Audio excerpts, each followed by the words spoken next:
ಅನಂತಕುಮಾರ್ ಹೆಗಡೆ ಅವರು ಸಿದ್ದರಾಮಯ್ಯ ನಿಜವಾಗ್ಲೂ ನಾಳೆ ಬೆಳಗ್ಗೆ ಮಾತಾಡ್ತೀನಿ, ಪ್ರೆಸ್ ಮೀಟ್ ಕರೆದಿದ್ದೀನಿ. ಅಲ್ಲಮ್ಮ ಪ್ರಭುಗಳು ಇಂಥ ಕೆಟ್ಟ ಬುದ್ಧಿ ಮನುಷ್ಯರಿಗೆ ಹೇಳ್ಕೊಡೋದೇ ಇಲ್ಲ. ಅದನ್ನು ಅವ್ನಿಗೆ ಹೇಳಿದ್ದ ಅಂತಲೂ ಅಲ್ಲಮ್ಮ ಪ್ರಭುಗಳು ಹೇಳಲ್ಲ. ಯಾಕೆ ಗೊತ್ತಾನೆ, ಎಲ್ಲಿ ಈ ಮನುಷ್ಯರು ಕಲ್ತು ಬಿಡ್ತಾರ ಅಂತ. ಇಂಥ ಮನುಷ್ಯರು ಅದು ಯಾಕೆ ಎಲ್ಲಿಂದ ಕಲಿತಾರ ಗೊತ್ತಿಲ್ಲ, ಸ್ವಾರ್ಥಕ್ಕೆ ಕಲಿತಾರೆ. ಆ ಸ್ವಾರ್ಥಕ್ಕೆ ಆನ್ಸರ್ ನಾಳೆ ಬೆಳಗ್ಗೆ ಇದೆ, ಪ್ರೆಸ್ ಮೀಟು. ದಯವಿಟ್ಟು ಬರ್ರಿ, ನೀವೆಲ್ಲರಿಗೂ ಕೂಡ ಕೂತ್ಕೊಂಡು ಮಾಡೋಣ. ಶ್ರೀರಂಗಪಟ್ಟಣ ಮತ್ತು ಭಟ್ಕಳದಲ್ಲಿ 2 ಮಸೀದಿಗಳಿದೆ, ಅವು ಮಸೀದಿಗಳು 2 ಇದ್ದಾವೆ. ಶ್ರೀರಂಗಪಟ್ಟಣ ಮತ್ತು ಭಟ್ಕಳದಲ್ಲಿ ಅವು ನಿರ್ನಾಮ ಆಗುತ್ತೆ.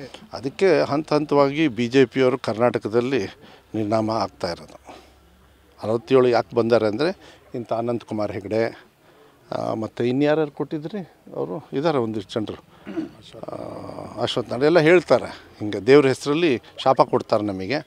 ದೇವರು ರಿವರ್ಸ್ ಹೊಡೆದು ಬಿಡ್ತಾನೆ ಕೆಲವು ಸತಿ, ಗೊತ್ತಾಯ್ತಲ್ಲ. ದೇವ್ರು ರಿವರ್ಸ್ ಹೊಡಿತಾನೆ, ಯಾಕೆಂದರೆ ದೇವ್ರಿಗೆ ಚೆನ್ನಾಗಿ ಗೊತ್ತು ಒಳ್ಳೆಯವ್ರು ಯಾರು, ನಮ್ಮನ್ನು ಮಿಸ್ಯೂಸ್ ಯಾರು ಮಾಡ್ತಾರೆ ಅಂತ ಹೇಳಿ ಗೊತ್ತು. ಬರ್ರಿ, ನಾಳೆ 22ಕ್ಕೆ ಇಲ್ಲಿಂದ ದೊಡ್ಡ ನಮಸ್ಕಾರ ಮಾಡೋದೈತಿ ರಾಮಂಗೆ. ಅದ್ರ ಬಗ್ಗೆನೂ ಯೋಚನೆ ಮಾಡೋಣ.